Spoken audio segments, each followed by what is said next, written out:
నమస్తే, welcome to magazine story. Pakistan ఉగ్రదేశం, ఉగ్రవాదుల నిలయమైన దేశం, ఉగ్రవాదులను తయారు చేసే దేశం, ఉగ్రవాదులను భారత్ మీదికి ఉసిగొల్పే దేశం, ప్రపంచం మొత్తం చీకొడుతోన్న ముష్కర స్వభావాన్ని వీడని దేశం, ఉగ్రవాదులను పెంచి పోషిస్తూ సొంత ప్రజలను పేదరికంలోకి, అనారోగ్యంలోకి, అంధకారంలోకి నెట్టేస్తోన్న దేశం పాకిస్తాన్. దేశ ప్రయోజనాల కన్నా, దేశ ప్రజల భవిష్యత్తు కన్నా ఉగ్రవాదమే ముఖ్యం అనే దౌర్భాగ్య స్థితికి పాకిస్తాన్ పాలకులు ఎప్పుడో దిగజారిపోయారు. ఆపరేషన్ సింధూర్తో చావు దెబ్బ కొట్టినా ముష్కర దేశం బుద్ధిలో మార్పు రాలేదు. సింధు జలాల ఒప్పందం విషయంలో పాకిస్తాన్ మరోసారి నోరు పారేసుకుంది. సింధు జలాల్లో తమకు దక్కాల్సిన ప్రతి నీటి బొట్టును రెడ్ లైన్గా పరిగణిస్తామని ప్రేలాపనలు పేలారు పాక్ ప్రధాని షెహబాజ్ షరీఫ్. ఇప్పటికీ ఉగ్రవాదాన్ని నెత్తిన పెట్టుకుని మోస్తోన్న పాక్ పాలకులు ప్రపంచం ముందు తమకు అన్యాయం జరిగిపోయిందని గుండెలు బాదుకుంటున్నారు. నీరు, రక్తం ఎన్నటికీ కలిసి ప్రవహించవన్న భారత్ హెచ్చరికలను ఉగ్రదేశం లెక్క చేయకపోతే ఇచ్చేది నీళ్లు కాదు, మొదలయ్యేది ఆపరేషన్ సింధూర్ 2. దీనిపైనే ఇవాల్టి మ్యాగజైన్ స్టోరీ. మేకపోతు గాంభీర్యం అంటే మనందరికీ తెలుసు. మరి పాకుపోతు గాంభీర్యం గురించి మీరెప్పుడైనా విన్నారా? పేదరికంలో, అప్పుల్లో, సంక్షోభాల్లో నిండా మునిగిన పాకిస్తాన్ భారత్కి సవాల్ విసురుతూ పిచ్చి ప్రేలాపనలు పేలడాన్నే పాకుపోతు గాంభీర్యం అంటారు. పాకిస్తాన్ సైన్యాధ్యక్షుడు మునీర్ తరచుగా పాకుపోతు గాంభీర్యం ప్రదర్శిస్తూ అభాస్పాలవుతూ ఉంటారు. ఇప్పుడు పాక్ ప్రధాని షెహబాజ్ షరీఫ్ కూడా ఆ జాబితాలో చేరాడు. సింధు జలాల విషయంలో పాకిస్తాన్కు నష్టం కలిగించే ఎలాంటి చర్యలను సహించేది లేదన్నారు. పాకిస్తాన్ సీమాంతర ఉగ్రవాదాన్ని ఆపితేనే సింధు జలాల విషయంలో పునరాలోచిస్తామని భారత్ ఎప్పుడో తేల్చి చెప్పింది. ఉగ్రవాదుల పుట్టినిల్లు అన్న హోదాని గర్వంగా భావించే పాక్ పాలకులు తమ ప్రజలకు సాగునీరు, తాగునీరు కూడా దక్కకుండా చేస్తున్నారు. పైకి కనిపించేదంతా నిజం కాదు అని చెప్పాలంటే ఈ ప్రపంచంలో ఉదాహరణగా చూపించాల్సింది పాకిస్తాన్నే. ఎందుకంటే మాకు ఉగ్రవాదులతో ఎలాంటి సంబంధం లేదు అని పైకి చెబుతుంది. కానీ ఉగ్రవాదులను తయారు చేసేది, పెంచి పోషించేది, భారత్ మీదికి ఉసికొల్పేది పాకిస్తానే. పైకి మాత్రం సరిహద్దుల్లో కాల్పులు జరుగుతూ కవ్విస్తోంది, యుద్ధానికి సై అంటుంది. కానీ భారత్ గట్టిగా బదులు చెప్పేసరికి తోక జాడిస్తుంది. పైకి మాత్రం పదే పదే అణ్వాయుధాలు ఉన్నాయని తెగ బిల్డప్ ఇస్తుంది. కానీ అసలు నిజం ఏంటంటే పాకిస్తాన్ ప్రజలంతా ఆకలి కేకలు పెడుతున్నారు.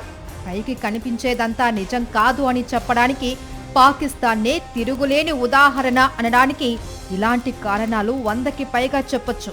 పహల్గాం దాడి తర్వాత భారత్ ఆపరేషన్ సింధూర్ మొదలు పెట్టడంతో పాక్ ప్రజలను వదిలేసి బంకర్లలో దాక్కున్న బతుకు పాకిస్తాన్ పాలకులది. ఆ తర్వాత కూడా ట్రంప్ చెప్పడం వల్లే యుద్ధం ఆపాము అని, లేకపోతే భారత సంగతి తేల్చేసేవాళ్ళమని స్థాయికి మించిన మాటలు చెబుతూనే ఉంది. ఉగ్రవాదానికి అడ్డా పాకిస్తాన్ అన్న సంగతి ప్రపంచ దేశాలకు సంపూర్ణంగా తెలుసు. ఆపరేషన్ సింధూర్తో చావు దెబ్బతిన్న తర్వాత కూడా పాకిస్తాన్ పాలకుల తీరులో మార్పు రాలేదు, బుద్ధి రాలేదు. భారత్ మీద మరోసారి పిచ్చి ప్రేలాపనలు పేలారు పాకిస్తాన్ ప్రధాని షెహబాజ్ షరీఫ్. సింధు జలాల ఒప్పందం విషయంలో పాకిస్తాన్ మరోసారి నోరు పారేసుకుంది. భారత్పై అక్కసు వెళ్లగక్కింది. సింధు జలాల్లో తమకు దక్కాల్సిన ప్రతి నీటి బొట్టును రెడ్ లైన్ గా పరిగణిస్తాము అని ప్రేలాపనలు చేశారు పాక్ ప్రధాని షెహబాజ్ షరీఫ్. తమ నీటి హక్కులకు భంగం కలిగిస్తే గతంలో కంటే మరింత గట్టిగా బదులిస్తామంటూ ప్రగల్భాలు పలికారు. పాకిస్తాన్ స్వాతంత్ర దినోత్సవం సందర్భంగా ఇస్లామాబాద్లో జరిగిన కార్యక్రమంలో భారత్పై అక్కసు వెళ్లగక్కారు షెహబాజ్ షరీఫ్. అయితే ఉగ్రవాదాన్ని ఆపితేనే సింధు జలాల అంశంపై చర్చిస్తాము అంటూ భారత్ ఇప్పటికే స్పష్టం చేసింది. విన్నారు కదా పాక్ ప్రేలాపనలు, కవ్వింపు వ్యాఖ్యలు. పాకిస్తాన్ ఎంత పేద దేశమో పాక్ పాలకుల ఆలోచనలు అంత క్రూరమైనవి. పాక్ ప్రజల జీవన ప్రమాణాలు ఎంత హీనమైన స్థితిలో ఉన్నాయో పాక్ పాలకుల కుట్రలు అంతే హీనంగా ఉన్నాయి. అందుకే పహల్గాం ఉగ్రదాడి తర్వాత మోదీ ప్రభుత్వ స్పందన పూర్తిగా మారిపోయింది. మహా అయితే ఇండియా పీఓకేలో ఒక సర్జికల్ స్ట్రైక్ చేస్తోంది. ఈలోపు అక్కడ ఉగ్రవాద స్థావరాలను ఖాళీ చేయించేస్తే సరి అని భావించింది ముష్కర దేశం. కానీ పాకిస్తాన్ భూభాగంలో 100 కిలోమీటర్లు లోపలికి చొచ్చుకుపోయి మరీ ఉగ్రవాద స్థావరాలను నాశనం చేసింది భారత సైన్యం. నిస్సిగ్గుగా కవ్వింపు చర్యలకు దిగిన పాకిస్తాన్కి ప్రాణభయం అంటే ఏంటో రుచి చూపించింది. దేశ ప్రధాని ఆర్మీ చీఫ్ ప్రాణాలను అరిచేతిలో పెట్టుకొని పారిపోయే పరిస్థితి తీసుకొచ్చింది. అత్యంత బాధ్యతాయుతంగా పాక్ పౌరులకు ఎలాంటి హాని కలిగించకుండానే యుద్ధం ఎంత భయంకరంగా ఉంటుందో పాకిస్తాన్కి అనుభవంలోకి తెచ్చింది. తోక జాడించినంతసేపు కూడా పట్టలేదు పాక్ సైన్యం తోక ముడవటానికి.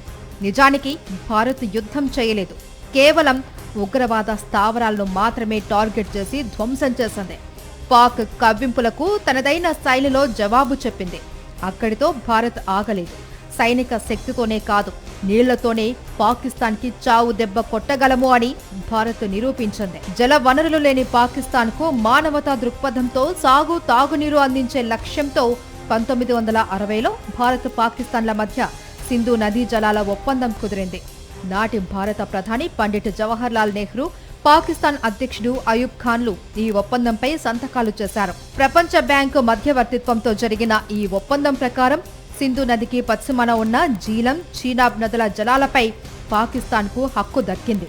దీని ద్వారా పాకిస్తాన్కు 135 మిలియన్ ఏకర్ ఫీట్ సామర్థ్యంతో కూడిన జలాలు అందుతున్నాయి. ఏకర్ ఫీట్ అంటే 1 ఎకరంలో 1 అడుగు లోతు వరకు ఉండేలా నీరు పారడం అన్నమాట.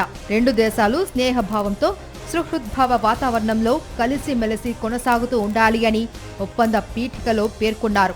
పాకిస్తాన్కు ఈ జలాలు అత్యంత అవసరం. ఇవి లేకపోతే అక్కడ వ్యవసాయం సంక్షోభంలో కూరుకుపోతుంది. భారత్కు మాత్రం సింధు జలాల ఒప్పందం ద్వారా కేవలం జల విద్యుత్తును ఉత్పత్తి చేసుకుంటోందంతే. సింధు నదీ జలాల ఒప్పందాన్ని రద్దు చేయడంతో భారత్ చాలా వ్యూహాత్మకంగా వ్యవహరించింది. ఎందుకంటే పాకిస్తాన్ ఆర్థిక వ్యవస్థకు, దాని జీడీపీకి కూడా సింధు జలాలే ప్రాణాధారం. ఒప్పందం నిలిపివేతతో పాకిస్తాన్ చాలా నష్టపోతుంది. పాకిస్తాన్లో వ్యవసాయానికి వినియోగించే జలాల్లో అధిక భాగం సింధు జలాల ఒప్పంద పుణ్యాన వస్తున్నవే. అసలే తీవ్ర ఆర్థిక సంక్షోభంలో ఉన్న పాకిస్తాన్ పైకి చెప్పలేకపోతున్న ఒప్పందం రద్దుతో తీవ్ర ఇబ్బందులు పడుతోంది. పాకిస్తాన్లో కోట్ల మంది ప్రజల దాహాన్ని సింధు నదీ జలాలే తీరుస్తున్నాయి. ఒప్పందం రద్దుతో తాగునీటికి కూడా కటకటలాడే పరిస్థితిని ఏడాదిగా ఎదుర్కొంటుంది పాకిస్తాన్. కరాచీ, లాహోర్, ముల్తాన్ వంటి ప్రధాన నగరాలు నీటి కటకటతో అల్లాడుతూ ఉన్నాయి. పాకిస్తాన్ వినియోగించే విద్యుత్తులో జల విద్యుత్తు వాటా 24%. ఈ జల విద్యుత్తు 2 ప్రాజెక్టుల ద్వారా వస్తోంది. జీలం నదిపై మంగళ డ్యాం ఉంది. దీని నుంచి దేశీయ విద్యుత్ ఉత్పత్తిలో 8% సమకూర్చుకుంటోంది పాకిస్తాన్. ఇక సింధు నదిపై తర్బెలా డ్యాం నిర్మించారు. ఇక్కడ 16% విద్యుత్ ఉత్పత్తి అవుతుంది. ఇప్పుడు ఈ 2 డ్యాంలను సమర్థవంతంగా ఉపయోగించుకోవడం వీలు కాక నానా పాట్లు పడుతుంది ఉగ్రదేశం. పహల్గాం దాడి జరిగిన వెంటనే సింధు నదీ జలాల ఒప్పందం రద్దు అనేసిన భారత్ పాకిస్తాన్కి ఊహించని షాక్ ఇచ్చింది. ఈ స్థాయిలో భారత్ స్పందిస్తుందని ముష్కర దేశం ఊహించలేదు. ఈ షాక్ నుంచి తేరుకునే లోపే ఆపరేషన్ సింధూర్తో పాకిస్తాన్లోని ఉగ్రవాద స్థావరాలపై విరుచుకుపడింది. నిమిషాల వ్యవధిలోనే 100 మంది ఉగ్రవాదులను హతమార్చింది. ఉగ్రవాద స్థావరాలను నేలకూల్చింది. ఉగ్రవాద స్థావరాల్లోనే కాదు, పాకిస్తాన్ గుండెల్లోనూ మరణ మృదంగాలు మోగించింది. సింధు జలాలను విడుదల చేయాలి అని ఇప్పటికే అనేకసార్లు పాక్ డిమాండ్లు చేసింది. అయితే నీరు, రక్తం కలిసి ప్రవహించలేవు అని, సీమాంతర ఉగ్రదాడులను ఆపితేనే ఈ అంశంపై ఆలోచిస్తాము అని భారత్ ఇప్పటికే స్పష్టంగా చెప్పింది. ఏ అంతర్జాతీయ ఒప్పందమైనా దేశ ప్రయోజనాలకు వ్యతిరేకంగా ఉన్నట్లు తేలితే ఒక సార్వభౌమ దేశంగా దాన్ని రద్దు చేసే హక్కు భారత్కు ఉంది అని పేర్కొంది. ఉగ్రవాదానికి వ్యతిరేకంగా చిన్న చర్య కూడా తీసుకోలేకపోతున్న పాకిస్తాన్ పాలకులు సింధు జలాల విషయంలో అంతర్జాతీయంగా భారత్ మీద ఒత్తిడి తేవాలి అని కుట్రలు పన్నుతున్నారు. భారత్ ఎలాంటి చర్యలకు పాల్పడినా గట్టిగా బదులిస్తామని పాక్ ప్రధాని ప్రగల్భాలు పలికారు. భారత్ ముందు తోక జాడిస్తే ఏం జరుగుతుందో ఇప్పటికి అనేకసార్లు అనుభవమైన, భారత్ చేతిలో ఎన్నోసార్లు చావు దెబ్బలు తిన్నా పాక్ బుద్ధి ఇప్పటికీ మారలేదు. భారత పార్లమెంటుపై దాడి, ఢిల్లీ బాంబు పేలుళ్లు, ముంబై రైలు బాంబు పేలుళ్లు, హైదరాబాద్ బాంబు పేలుళ్లు, జైపూర్ బాంబ్ బ్లాస్ట్లు, 26/11, యురీ దాడి, పుల్వామా దాడి, పహల్గాం అటాక్, ఒకటా రెండా పాకిస్తాన్ ప్రేరేపిత ఉగ్ర మూకలు భారత్లో సృష్టించిన మారణ హోమం ఎంతని చెప్పాలి. నెత్తురోడిన నగరాలు ఎన్ని, బలైపోయిన ప్రాణాలెన్ని, భీతిల్లిన హృదయాలెన్ని. ప్రతి పేలుడు వెనుక, ప్రతి దాడి వెనుక ఉన్నది పాకిస్తానే. పాక్ ప్రేరేపిత ఉగ్రవాద సంస్థలే. ప్రతిసారి ఈ దాడి దారుణం, మేం ఖండిస్తున్నాం, మాకేం సంబంధం లేదు అని నటించడం ముష్కర దేశానికి అలవాటైపోయింది.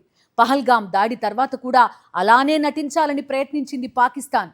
కానీ భారత్ ఆ అవకాశం ఇవ్వలేదు. ఆపరేషన్ సింధూర్తో ఉగ్రమూకలను చావు దెబ్బతీసింది. అయినా పాక్ తీరులో మార్పు రాలేదు. 2025 మే కంటే గట్టిగా భారత్కి బదులిస్తామని పిచ్చి ప్రేలాపనలు పేలారు పాక్ ప్రధాని. ఇంతకీ 2025 మేలో ఏం జరిగింది? ఆపరేషన్ సింధూర్తో పాకిస్తాన్ వణికిపోయింది. నాడు భారత్తో కాళ్ల బేరానికి వచ్చి నేడు కామెడీ విలన్ టైప్లో డైలాగ్స్ కొడుతోంది ముష్కర దేశం. పాకిస్తాన్ శాంతిని కోరుకుంటుంది. పాక్ స్వాతంత్ర దినోత్సవం సందర్భంగా ఆ దేశ ప్రధాని చేసిన హాస్యభరిత వ్యాఖ్య ఇది. అసలు ప్రపంచ భాషలన్నింటిలో శాంతికి వ్యతిరేక పదం పాకిస్తానే.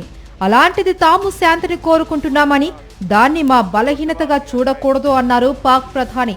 మా సార్వభౌమత్వానికి, రక్షణ ప్రయోజనాలకు ముప్పు వాటిల్లితే చూస్తూ ఊరుకునేది లేదు. 2025 మే నాటికంటే గట్టిగా బదులిస్తామన్నారు. 2025లో భారత్తో జరిగిన ఘర్షణల్లో తామే గెలిచాము అంటూ పాక్ ప్రధాని పచ్చి అబద్ధం చెప్పేశారు. నిజానికి 2025 మేలో జరిగింది ఏంటి? ఆపరేషన్ సింధూర్ దెబ్బకి పాకిస్తాన్ పాలకులు ఎలా వణికిపోయారో ప్రపంచమంతా చూసింది. పాకిస్తాన్ సైనిక సామర్థ్యం ఎంత పేలవమైందో కూడా ఆపరేషన్ సింధూర్తో బట్టబయలైంది. చివరకు పాక్ పాలకులు కాళ్ల బేరానికి వస్తే ఆపరేషన్ సింధూర్ని నిలిపివేసిన భారత్ మళ్లీ తోక జాడిస్తే ఆపరేషన్ సింధూర్ పార్ట్ 2 తప్పదు అని గట్టిగా హెచ్చరించింది. ఏడాది తిరిగేసరికి పాకిస్తాన్ మళ్లీ తమ బుద్ధి చూపించింది. 2025 మేలో భారత్కి తాము గట్టిగా బదులిచ్చామని నిస్సిగ్గుగా చెప్పుకొచ్చారు పాక్ ప్రధాని. దశాబ్దాలుగా పాకిస్తాన్ అండతో ఉగ్రవాదులు చెలరేగిపోతూనే ఉన్నారు. ప్రతిసారి భారత్లో మారణ హోమం సృష్టించడం, ఆ పైన నాకే పాపం తెలియదు అని డ్రామాలు ఆడటం. పహల్గాం ఉగ్రదాడి తర్వాత కూడా పాకిస్తాన్ ఎప్పట్లానే కపట నాటకమాడింది. కానీ భారత్ మాత్రం ఎప్పట్లానే హెచ్చరించడానికి పరిమితం కాలేదు. భారత్ గర్జిస్తే ఎంత భయంకరంగా ఉంటుందో చూపించింది. 2025 మే 6 అర్ధరాత్రి దాటిన తర్వాత వెన్నులో వణుకు అంటే ఎలా ఉంటుందో పాకిస్తాన్కి ఉగ్ర మూకలను అనుభవంలోకి తెచ్చింది ఆపరేషన్ సింధూర్. 23 నిమిషాలు, కేవలం 23 నిమిషాలు. వందల మంది ఉగ్రవాదులకు మరణ శాసనం రాసింది ఆపరేషన్ సింధూర్. 23 నిమిషాలలో పదుల సంఖ్యలో ఉగ్రవాదుల కీలక స్థావరాలను ధ్వంసం చేసింది. భారత సైనిక సామర్థ్యం ఎంత శక్తివంతమైందో ప్రపంచానికి చాటింది ఆపరేషన్ సింధూర్. ఉగ్రదాడి జరిగితే అంతర్జాతీయ సమాజం ముందు న్యాయం కోరడం తప్ప భారత్ ఏమీ చేయలేదు అన్న పాకిస్తాన్ భావాన్ని పాతరేసి మరణ మృదంగాలు మోగించింది ఆపరేషన్ సింధూర్. ఉగ్ర స్థావరాలపై మెరుపు దాడులు జరిపింది. జైషే మహ్మద్, లష్కరే తోయిబాకు చెందిన కీలక స్థావరాలను మట్టి కరిపించింది.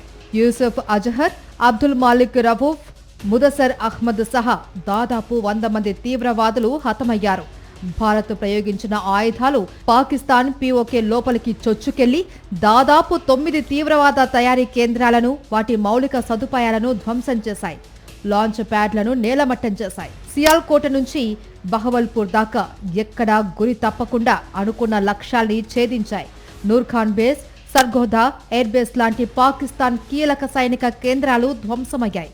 సింగిల్ ఆపరేషన్లో 11 పాకిస్తానీ ఎయిర్ బేస్లను భారత్ ధ్వంసం చేసింది. కేవలం 23 నిమిషాల వ్యవధిలోనే భారత్ తన మిషన్ను పూర్తి చేసింది. ఆపరేషన్ సింధూర్ వేళ తోక జాడించేందుకు యత్నించిన పాకిస్తాన్కు భారత్ గట్టిగా బుద్ధి చెప్పింది.